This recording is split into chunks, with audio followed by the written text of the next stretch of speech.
En ce moment, à l'aéroport Charles de Gaulle, il est presque impossible de dire si l'on est en France ou dans un carrefour international. Le hall central grouille d'étrangers venus des 4 coins du monde. Parmi eux, un groupe se distingue particulièrement de nombreuses femmes étrangères. On raconte même que dans certains pays où les hommes se font rares, des femmes réservent des mois à l'avance des vols pour la France dans l'espoir d'épouser un Français. L'héroïne de notre histoire, elle aussi, est venue dans ce but précis, s'opposer à un tel mariage international. Cependant, une fois arrivée en France, sa perspective a changé du tout au tout. C'est l'histoire de cette femme qui jurait qu'un mariage avec un Français était absolument hors de question et qui a finalement décidé de rester dans ce pays. Écoutons-la ensemble. Bonjour, je m'appelle Katerina Korenko. Je suis une femme de 30 ans, directrice d'agence bancaire à Minsk, en Biélorussie. Les gens disent de moi que je suis très pragmatique et réaliste. Ce n'est pas faux. Depuis la mort de mon père, il y a 10 ans, j'ai dû m'occuper de ma mère à la santé fragile et de ma jeune sœur. J'ai toujours privilégié la responsabilité au rêve, la stabilité à l'aventure. Toutes les décisions de ma vie ont toujours été prises pour ma famille. Et pourtant, l'événement que je vais vous raconter a complètement bouleversé mon existence. S'il vous plaît, écoutez mon histoire jusqu'au bout. L'hiver à Minsk a toujours été trop long. Un soir, alors que je terminais mon travail à la banque, en regardant la neige tomber par la fenêtre, une notification d'appel vidéo d'Alina est apparue sur mon ordinateur. Le sourire radieux de ma sœur a toujours eu le don de m'égayer, mais aujourd'hui, il semblait encore plus éclatant que d'habitude. « Grande sœur, j'ai quelque chose de très important à te dire !» s'exclama Alina, la voix pleine d'excitation à travers l'écran. Je souris en prenant une gorgée de café. « Qu'y a-t-il ? Tu as l'air si heureuse. Tu as eu une promotion. » À l'écran, Alina resta silencieuse un instant, puis prit une profonde inspiration. « Je vais me marier. J'ai décidé d'épouser Julien. » À cet instant, ma tasse de café me glissa des mains et se renversa sur le bureau. Tandis que je m'empressais d'éponger le liquide avec un mouchoir, je n'en croyais pas mes oreilles. « Quoi ? Te marier ? Mais ça ne fait que 8 mois que tu le connais ?» Le regard d'Alina se fit déterminer. « Je sais que c'est court, grande sœur, mais Julien est l'homme le plus sincère et le plus gentil que j'ai jamais rencontré. Et sa famille me traite déjà comme leur propre fille. » Mon esprit s'embrouilla. Voilà déjà 3 ans que ma sœur était partie en France pour ses études. J'avais à peine accepté l'idée qu'elle s'y installe définitivement après avoir trouvé un emploi. Quand elle m'avait parlé de son petit ami, j'avais pensé avec une certaine condescendance que ce n'était qu'une amourette de jeunesse. Mais le mariage, c'était bien trop soudain. N'est-ce pas une décision trop hâtive ? Le connais-tu vraiment bien ? La France a une culture si différente de la nôtre. Mon expression se durcit. Grande sœur, tu me vois toujours comme une enfant ? La famille de Julien est formidable. Il me respecte sincèrement et m'aide même à apprendre le français. Pour tout te dire, les hommes français sont bien plus attachés à la famille et ont plus de sens des responsabilités que beaucoup d'hommes biélorusses. L'image de mon amie Macha me vint alors à l'esprit. Macha s'était mariée 2 ans plus tôt avec un Italien rencontré sur un site de mariage international. Au début, tout semblait être un conte de fées. La nouvelle excitante d'une nouvelle vie dans un pays européen prospère. Mais 6 mois après le mariage, elle était revenue, méconnaissable. Son mari était violent et la traitait comme un simple trophée exotique ramené d'Europe de l'Est. Depuis, Macha souffrait de dépression et suivait un traitement psychiatrique. Alina, je t'ai parlé de Macha, tu te souviens ? Tu te rappelles à quel point elle a souffert ? Les mariages internationaux peuvent être plus dangereux qu'on ne le pense. Ma sœur soupira.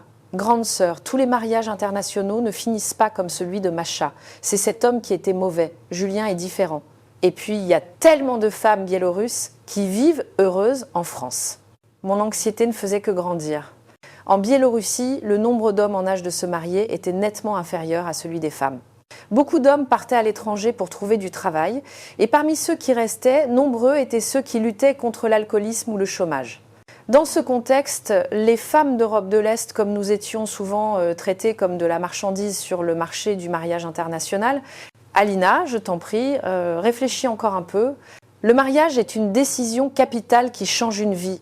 Es-tu sûre que ce Julien est quelqu'un de bien, que tu pourras vivre heureux pour toujours en France ? Les larmes montèrent aux yeux d'Alina. Je pensais que tu comprendrais. Tu as toujours soutenu mes choix. Pourquoi essaies-tu de m'empêcher d'être heureuse maintenant ? Le ton monta et la conversation devint de plus en plus tendue. Je croyais vouloir le bonheur de ma sœur, mais Alina avait l'impression que j'essayais de contrôler sa vie. Alina, je ne veux pas te contrôler. Je suis juste inquiète. Tu sais bien combien de femmes de notre pays sont parties à l'étranger en quête d'une vie meilleure pour revenir le cœur brisé.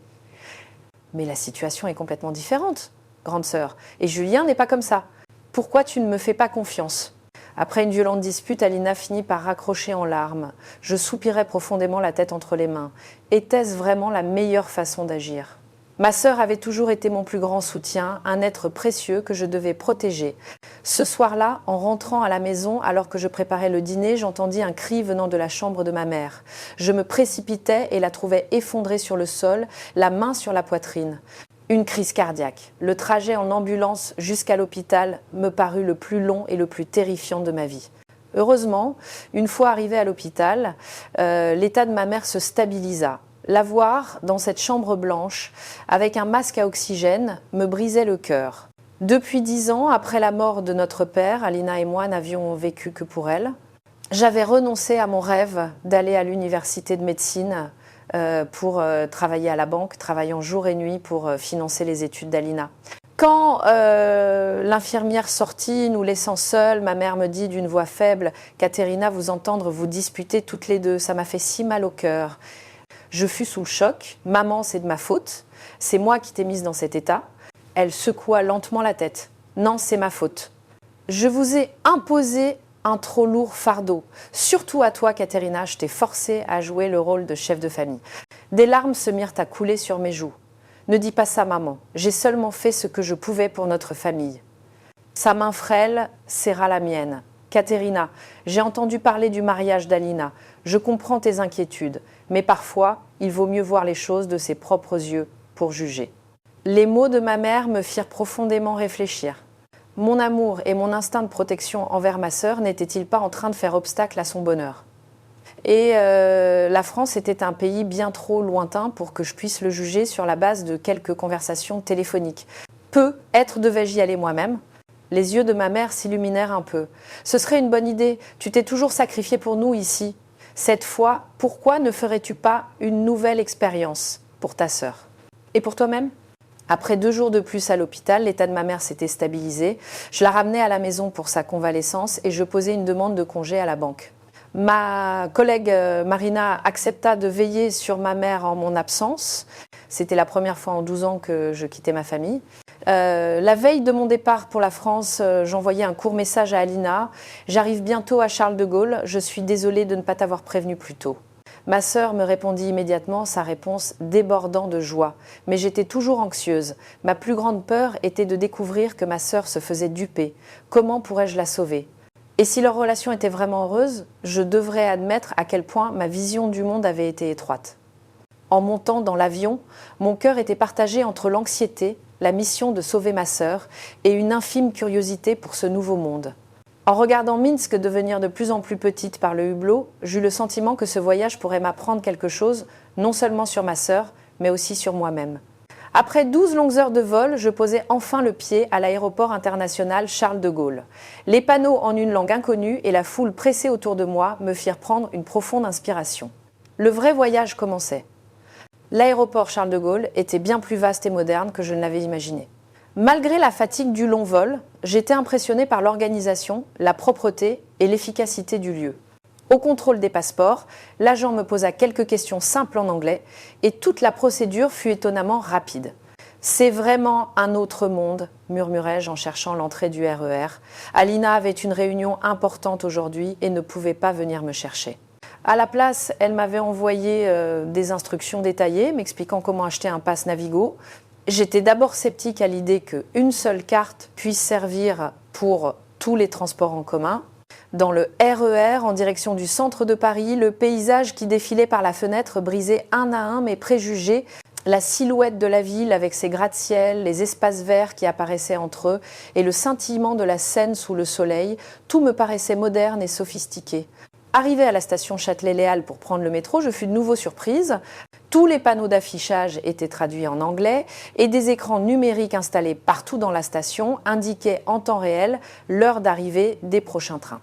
Une scène inimaginable à Minsk. Je pris la ligne 1 du métro pour me rendre dans le quartier où habitait Alina, près de la Défense. L'heure de pointe était passée, la rame était donc relativement calme. Pourtant, de nombreuses personnes étaient assises en silence, les yeux rivés sur leur smartphone. Cette atmosphère où chacun semblait respecter l'espace de l'autre me parut étrange mais agréable. C'est alors qu'à la station Concorde, un homme d'âge mûr, visiblement ivre, s'affaissa sur le siège en face de moi. Une forte odeur d'alcool me monta au nez et son regard vitreux se posa sur moi. Soudain, il m'adressa la parole dans un anglais approximatif. « Étrangère, hein, tu viens d'où, Russie-Ukraine ?» Je répondis brièvement de Biélorussie, en dissimulant mon malaise. Je voulais écourter la conversation, mais l'homme continua de parler, se rapprochant de plus en plus. « Biélorussie, connue pour ses belles femmes. Tu es très jolie, toi. Tu fais quoi en France? T'as un petit ami ?» La peur commença à m'envahir. Je ne savais pas comment réagir dans ce pays étranger. Les autres passagers, remarquant la situation, affichaient des mines réprobateurs, mais personne n'intervenait directement. J'essayais de changer de place, mais l'homme m'attrapa le bras. « Tu vas où? Reste discuter un peu. On va boire un verre. » Yertesemo plus que Afatiduzine Bazedi Titeux. À cet instant, depuis l'autre bout de la rame, un agent en uniforme que je pris pour un contrôleur de la RATP s'approcha rapidement. Ce qui me surprit, c'est qu'il était intervenu sans même que j'aie appelé à l'aide. « Monsieur, vous dérangez les autres passagers. Veuillez retourner à votre place, s'il vous plaît, » dit l'agent, d'un ton ferme mais poli. L'ivrogne, au contraire, s'énerva davantage. « De quoi je me mêle? Je discute juste avec mon amie étrangère. »« Mar, ebi. » La situation s'envenimant, l'agent communiqua rapidement quelque chose via sa radio. Chose incroyable, en arrivant à la station suivante, 2 policiers attendaient déjà sur le quai. Si rapide, pensais-je, stupéfaite. L'un des policiers s'approcha calmement de l'ivrogne pour régler la situation. C'était un jeune homme grand, à l'allure soignée et à la voix posée. Alors que l'ivrogne continuait de résister, il maîtrisa la situation sans être autoritaire, mais avec fermeté. « Monsieur, vous êtes manifestement en état d'ivresse. Nous allons vous raccompagner chez vous. Veuillez coopérer. » Pendant que son collègue aidait l'homme à sortir, il s'approcha de moi et me demanda dans un anglais parfait « Est-ce que ça va, madame? Vous n'avez rien eu ?» Je hochai la tête. « Oui, ça va, merci, j'ai été très surprise par votre rapidité. Comment avez-vous su ?» Il sourit légèrement. Il y a des caméras de surveillance dans les rames et un centre de contrôle surveille tout en temps réel. C'est un système qui nous permet d'intervenir rapidement en cas de situation anormale. Il s'appelait Antoine. Il me demanda où j'allais et me proposa de m'aider à arriver à destination en toute sécurité. J'hésitais d'abord, mais craignant de me perdre dans cette ville inconnue, j'acceptais son offre. Après être sortis ensemble du métro, Antoine m'expliqua quelques aspects de la culture et des coutumes françaises. Sa manière de parler, calme et prévenante, me rassura peu à peu. « Vous avez dit que vous veniez de Biélorussie. De Minsk, peut être ?» demanda Antoine. « Oui, c'est exact. Comment le savez-vous » demandai-je, surprise. Il sourit. « En fait, un de mes amis, Julien, va bientôt se marier avec une jeune femme biélorusse. Elle est originaire de Minsk. » Je m'arrêtai net. Cette jeune femme s'appelle TL Alina, par hasard. Les yeux d'Antoine s'agrandirent. « Oui, c'est bien ça. Comment la connaissez-vous? Seriez-vous sa sœur ?» Julien m'avait dit que la sœur d'Alina devait arriver aujourd'hui. Le monde est vraiment petit. J'étais abasourdie par cette coïncidence. Antoine était le meilleur ami de Julien et Alina avait prévu de me les présenter tous les deux ce soir. Fallait-il y voir un signe du destin ou un simple hasard? Guidée par Antoine, j'arrivai à l'appartement d'Alina. Ma sœur était déjà rentrée. En me voyant, elle se jeta dans mes bras et m'étreignit fort.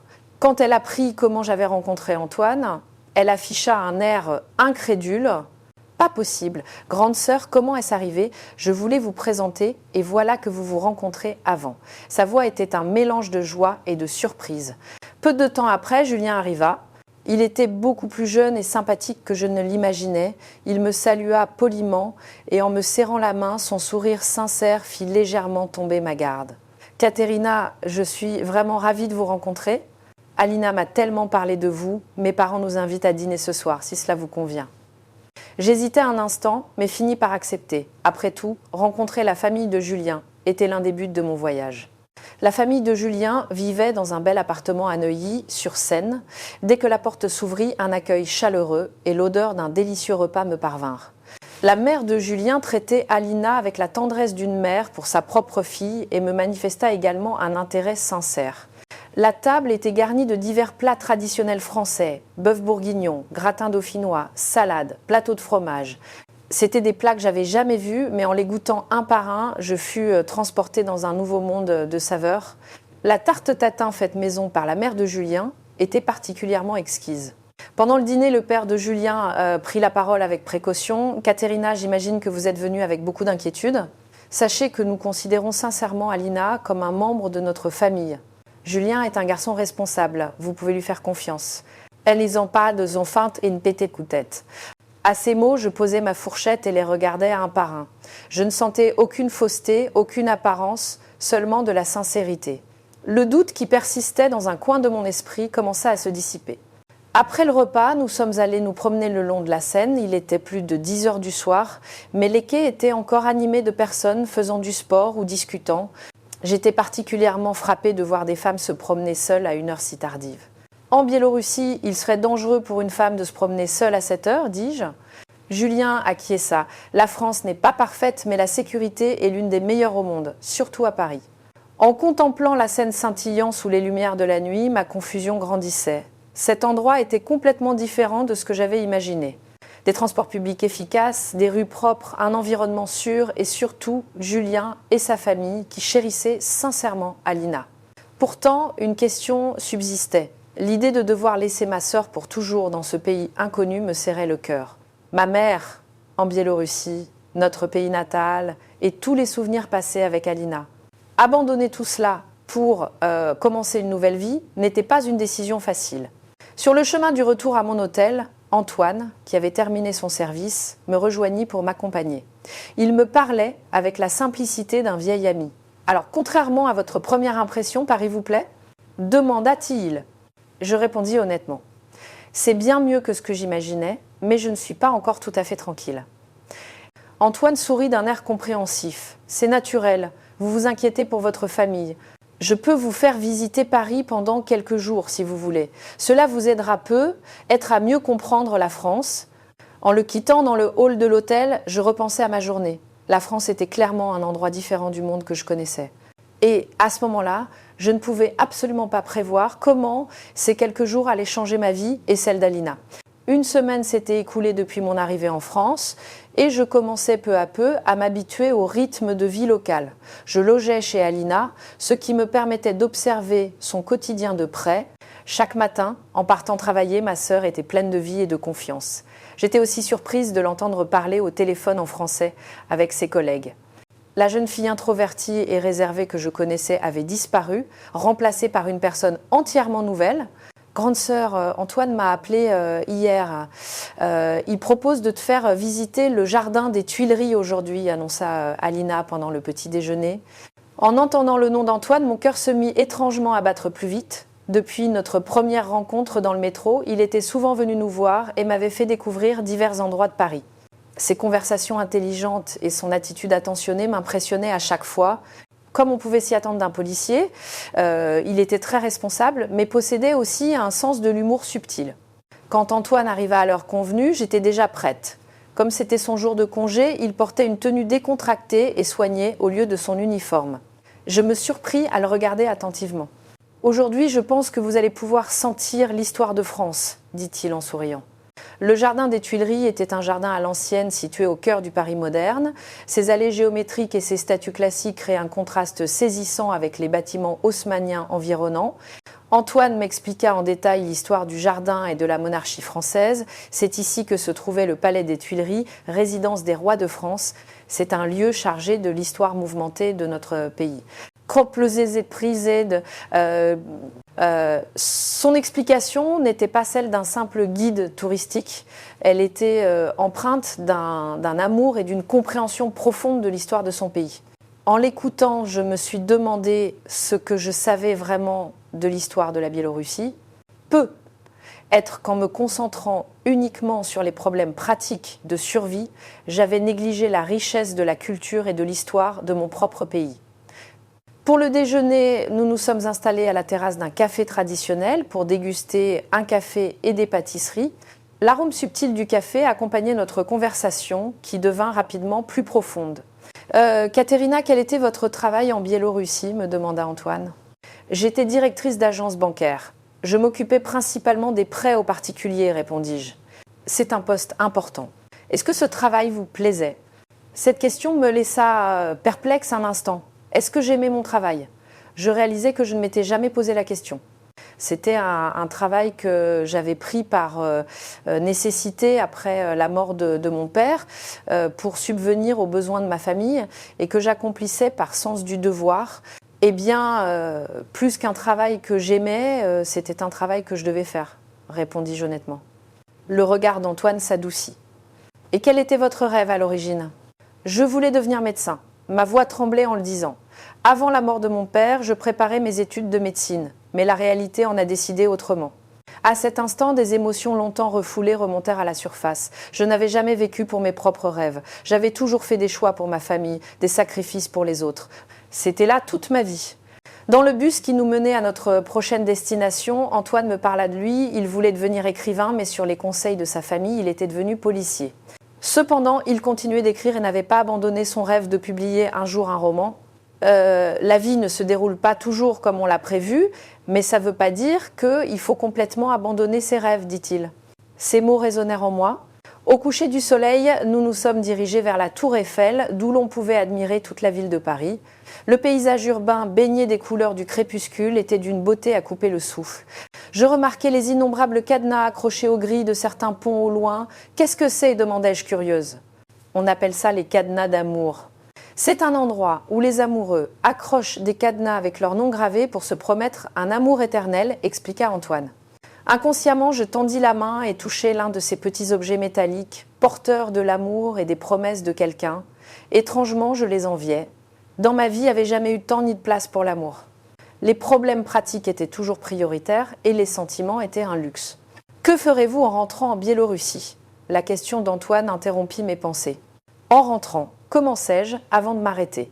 Qu'est-ce qui changerait à mon retour? Rien, si ce n'est un retour à cette banque, à cette routine étouffante. Je suppose que je reprendrai la même routine, dis-je finalement. En redescendant de la tour, nous nous sommes arrêtés dans un café voisin. Assis à une table, un café à la main, le visage d'Antoine devint soudain sérieux. « Katerina, pour être honnête, je suis attirée par vous depuis notre première rencontre. » Mon cœur s'emballa face à cette déclaration inattendue. Antoine continua. « Alina m'a raconté combien vous vous êtes sacrifiée pour votre famille. Mais parfois, votre propre bonheur est tout aussi important. » Je ne savais pas quoi dire et restais silencieuse. Ce genre d'émotion, cette situation, m'était complètement étranger. En le regardant dans les yeux, je sentis sa sincérité. Alors que je cherchais mes mots, mon téléphone sonna. C'était Marina, mon amie en Biélorussie, qui s'occupait de ma mère. Sa voix était tremblante. « Katerina, l'état de ta mère s'est de nouveau aggravé. Elle a été hospitalisée. » Je me sentis glacée jusqu'aux os. La nouvelle de la rechute de ma mère me vida l'esprit. La seule pensée qui me vint fut que je devais rentrer immédiatement. « D'accord, je rentre dès que possible. »« Eibzis, Varta !»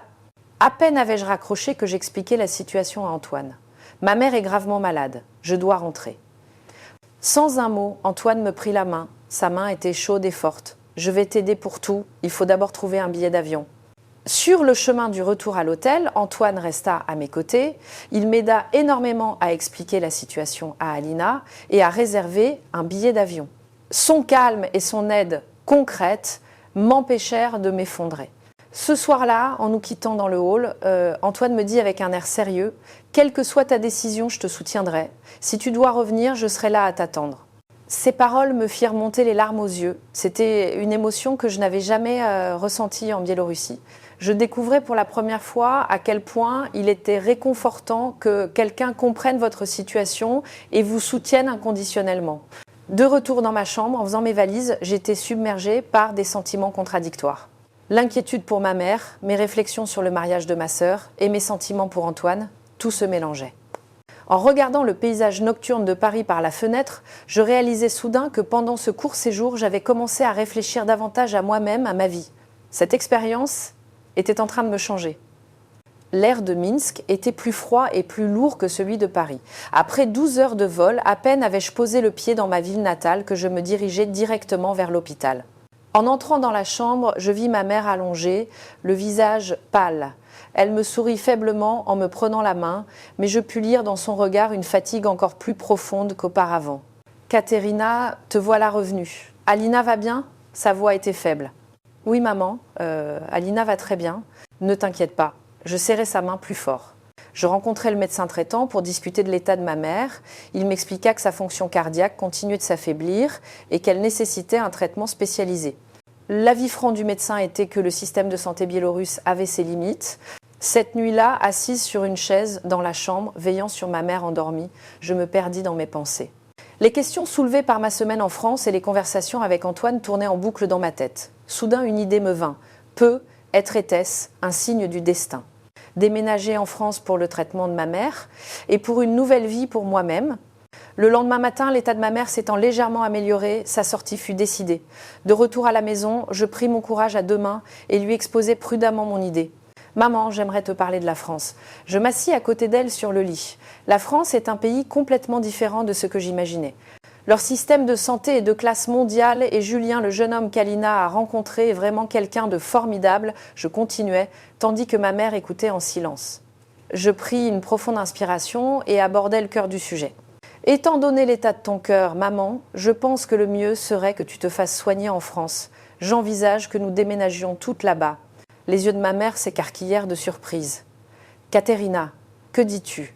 Notre maison, ton travail, tout est ici. » C'était la réaction à laquelle je m'attendais, mais cette fois ma détermination était plus forte. « Je sais, maman, mais parfois le changement est nécessaire. » En France, tu pourras recevoir de meilleurs soins et moi je pourrai postuler dans des institutions financières internationales et surtout nous serons près d'Alina. Ma mère resta silencieuse un moment. Elle regardait par la fenêtre avant de parler lentement. Tu ne penses pas à tout ça uniquement par inquiétude pour ta sœur, n'est-ce pas ? Je secouai la tête. Non, pour être honnête, c'est aussi un choix pour moi-même. En France, j'ai entrevu pour la première fois la possibilité d'une vie différente. J'ai l'impression que c'est un endroit où je pourrais être heureuse. À cet instant, mon téléphone vibra.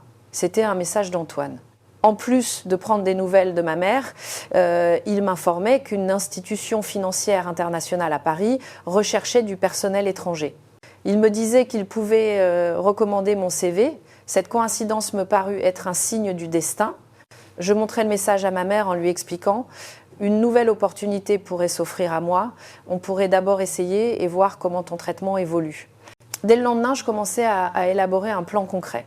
Avec l'aide d'Antoine et d'Alina, je rassemblais des informations sur le système de santé français et les conditions de résidence pour les étrangers. Je me documentais en particulier sur les programmes médicaux pour les patients internationaux et les visas de long séjour. Au bout d'une semaine, l'attitude de ma mère commença à changer. En examinant les informations que j'avais rassemblées, elle montra un intérêt croissant. « Cet hôpital est mondialement réputé pour le traitement des maladies cardiaques », murmura-t-elle en regardant une brochure. En buvant le thé que j'avais rapporté de France, ma mère et moi avons discuté tard dans la nuit. Ces craintes n'étaient pas seulement liées à la peur de quitter un environnement familier. Elle s'inquiétait que je sacrifie une fois de plus ma vie pour la famille, au lieu de vivre pour moi-même. « Caterina, tu ne vas pas encore renoncer à ta vie pour moi, n'est-ce pas ?» me demanda-t-elle. Je lui répondis avec sincérité, « Cette fois, c'est différent. Il ne s'agit pas de renoncer à ma vie, mais d'en choisir une nouvelle. Et peut être qu'une personne importante pour moi s'y trouve aussi. » Une lueur de compréhension brilla dans les yeux de ma mère. « Tu parles de ce policier. Antoine, c'est ça ?» Sentant mes joues rougir, je hochai la tête. Pour la première fois depuis longtemps, ma mère rit joyeusement. « Alors essayons. Si tu es heureuse, je le serai aussi. » Une fois la décision prise, tout s'accéléra. Je démissionnai de la banque et commençai à organiser nos affaires. J'envoyai mon CV à l'institution financière recommandée par Antoine et à ma grande surprise, j'obtins un entretien en ligne. Mon expérience des marchés biélorusses et européens était, semble-t-il, précieuse pour eux. Le jour de l'entretien, je m'assis nerveusement devant mon ordinateur. L'entretien se déroula en anglais, une langue que je ne maîtrisais pas parfaitement, mais je m'efforçais de transmettre ma compréhension et ma passion pour la France. 2 semaines plus tard, une excellente nouvelle arriva. J'étais embauchée en tant que responsable du pôle Europe de l'Est à leur agence de Paris. La veille de notre départ pour la France, j'eus un appel vidéo avec Alina. Ma sœur était folle de joie, les larmes aux yeux. « Grande sœur, je n'arrive pas à y croire. » que nous allons de nouveau vivre ensemble. Le visage d'Alina était rayonnant de bonheur. Ouais, et maintenant je vais pouvoir t'aider directement à préparer ton mariage, dis-je. Le jour du départ, la tristesse de quitter Minsk était éclipsée par l'excitation d'un nouveau départ. En serrant fort la main de ma mère, je regardais par le hublot, sentant que cette décision serait un tournant dans ma vie. À notre arrivée à Paris, Alina, Julien et Antoine nous attendaient à l'aéroport. Au moment de revoir Antoine, mon cœur battit aussi vite que lors de notre première rencontre. Son sourire chaleureux m'accueillit. Le traitement de ma mère commença rapidement. À l'hôpital universitaire de Paris, des spécialistes cardiaques de renommée mondiale s'occupèrent d'elle. Au début, l'environnement et la langue inconnue l'angoissaient, mais le centre d'aide aux patients internationaux de l'hôpital fournit un interprète russe, ce qui fut d'un grand secours. Étonnamment, ma mère s'adapta plus vite que moi à la vie française. Elle se lia d'amitié avec des personnes âgées japonaises parlant russe rencontrées dans un parc près de l'hôpital et faisait de la gymnastique avec elle tous les matins. Les médecins se réjouissaient également de voir son état s'améliorer plus vite que prévu. Je m'adaptais aussi progressivement à ma nouvelle vie professionnelle. Au début, les différences linguistiques et culturelles furent des défis, mais avec la bienveillance de mes collègues et mes propres efforts, je les surmontais un par un. Je sentis que mon expérience et mes connaissances étaient réellement valorisées, en particulier dans la gestion des transactions financières avec la Biélorussie et les pays de l'Est. Ma relation avec Antoine s'approfondit naturellement. Chaque week-end, nous explorions ensemble les trésors cachés de Paris et passions parfois du temps à lire ensemble les textes qu'il écrivait. Il m'apprenait le français et je lui apprenais quelques mots de russe. En apprenant la culture et la langue de l'autre, nos cœurs se rapprochèrent encore plus. 6 mois après notre arrivée en France, le mariage d'Alina et de Julien eut lieu.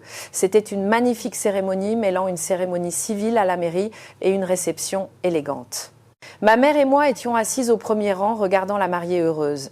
Alina, dans sa magnifique robe blanche, avançant gracieusement, semblait sortie d'un conte de fées. « Ma sœur est si belle », dit ma mère, les larmes aux yeux. En voyant ma mère en bien meilleure santé, je fus une fois de plus convaincue que j'avais pris la bonne décision. En regardant autour de moi dans la salle de réception, je vis qu'elle était remplie de personnes qui formaient désormais notre nouvelle famille, les parents de Julien, leurs amis et Antoine, une nouvelle réalité que je n'aurais jamais pu imaginer quelques mois auparavant. Pendant la réception, Antoine s'approcha doucement de moi. Il me prit délicatement la main et m'entraîna dans le jardin. Sous le ciel étoilé, il me tendit une petite boîte. En l'ouvrant, je découvris une magnifique bague. « Ce n'est pas encore une demande en mariage, dit-il d'une voix chaleureuse. C'est juste une promesse. La promesse que je veux passer beaucoup plus de temps avec toi. » Émue, je restais sans voix. Dans ce pays étranger, j'avais reçu un cadeau inattendu. La santé de ma mère, le bonheur de ma sœur et une nouvelle vie et un nouvel amour pour moi-même. En passant la bague à mon doigt, je compris pour la première fois que choisir mon propre bonheur pouvait être une bénédiction pour toute ma famille. Le sacrifice n'était plus la seule expression de l'amour. Le courage de trouver son propre bonheur en était une autre forme. C'était comme une révélation. En serrant fermement la main d'Antoine, j'en eus la certitude. La France n'était plus un pays étranger. C'était chez moi,